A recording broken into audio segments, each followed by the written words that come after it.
Okay, so in my first thoughts video about Borderlands 4, Borderlands 4 isn't what I expected, I made a short statement on how there's no uniques in Borderlands 4 and how I didn't like that change. By the way, another change I really don't like is that there's no uniques. I need to correct that a bit. I absolutely hate that change. I hate it vehemently.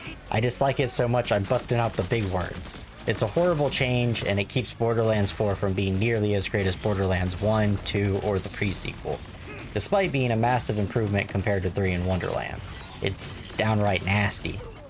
So if you're new to Borderlands or just somehow missed this, uniques are items with special effects that aren't legendary.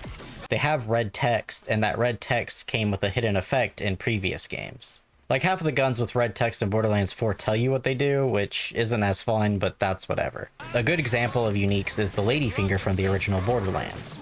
It's a pistol which always came with a scope and had plus 100% critical damage that you get very early in the game. It's decent, it's interesting, but it's not overpowered and something that you will use as a crutch all game. Legendaries, the highest rarity, also came with red text and unique effects. So what makes them different? Well, outside of two exceptions that I can think of, legendaries are dropped randomly. Somewhat randomly. Uniques, on the other hand, are guaranteed if you do something specific, like complete a mission or kill a boss.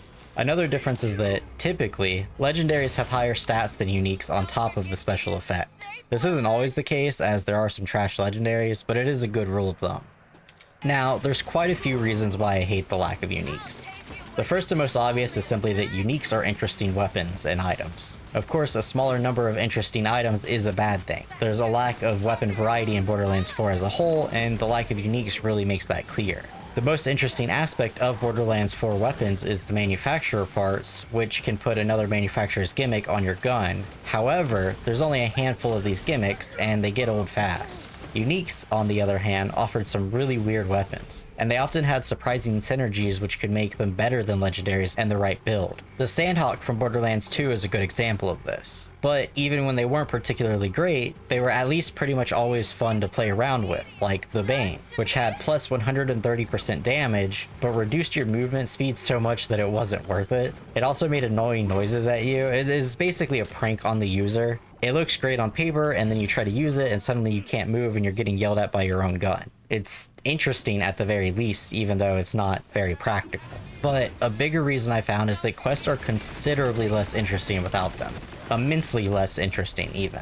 And side quests kind of suck without them. The rewards for most quests in Borderlands 4 is like a generic blue gun, which is useless after like level 15. It's a looter shooter, right? So a key element of what keeps the game fun is loot. Well, side quests are pretty much the least efficient way to get loot in the game. And it's a shame because from the side quests I have played, they're decently written. But there's always something better to do in the game, like farm a boss for better loot, or play a main quest, or do one of those open world tasks for SDU tokens. Not only that, but one of the coolest things about uniques was how they tied into the game's writing. You get TK's Wave from TK Baja. You get the Clipper from Nine Toes. It's why he has only 9 toes. Or, even in Borderlands 3, there's the Mr. Caffeine Shield, which increases fire rate and reload speed while charged, and it's a reward for a coffee-themed side quest. That's fun and interesting. You know, you have a coffee-themed shield for a coffee-themed side quest. There's also optional quest rewards, like those you get for only completing certain tasks, or those where you have to make a decision. Do you get the unique shotgun or the unique rocket launcher, for example? Without uniques, there's no reason to do that. Who cares about generic blue guns?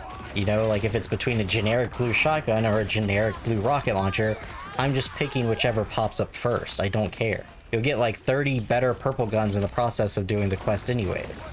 I want something interesting as a reward. I want to have loot specific to certain enemies and quest lines to remember them by. The closest thing to that is dedicated legendary drops from bosses, where each boss has increased drop rates for certain legendaries, but you can get any legendary from any loot source as far as I know.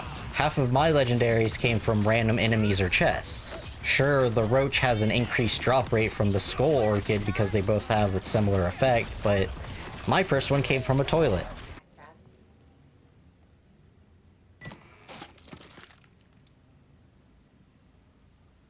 And while I personally don't mind farming, not everyone wants to farm for interesting weapons, especially not in the early and mid game. If I hadn't farmed bosses, I would have gone most of the entire game without finding anything that wasn't a generic gun, and there really isn't much variety in the generic guns this time around. I've gotten dozens of identical weapons.